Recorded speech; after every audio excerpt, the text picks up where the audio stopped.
ধন্যবাদ আরব আমিরাত প্রবাসী ভাইদেরকে, তারা সঠিক সময়ে সঠিক পদক্ষেপ নেওয়ার জন্য। তারা পদক্ষেপ নিয়েছে যে তারা এখন থেকে রেমিটেন্স শাটডাউন দিয়েছে, এখন থেকে ১ টাকাও বাংলাদেশে রেমিটেন্স দিবে না।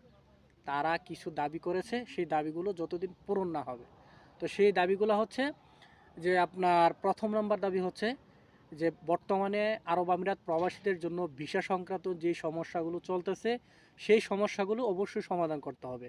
দ্বিতীয় নম্বর দাবি করেছে প্রবাসীরা যখন এয়ারপোর্টে যাবে তাদেরকে সঠিকভাবে মূল্যায়ন এবং সম্মান দিতে হবে, তাদের সামান জিনিসপত্রের জন্য চুরিচামারি না হয় সেই দিকে খেয়াল রাখতে হবে। তৃতীয় নম্বর তারা দাবি করেছে যে টিকিটের যে সিন্ডিকেট, এই টিকিটের সিন্ডিকেট ভাঙতে হবে, টিকিটের যে ন্যায্য মূল্য সেই ন্যায্য মূল্য রাখতে হবে। তো এই কিছু দাবি তারা করেছে আমাদের প্রবাসী ভাইয়েরা।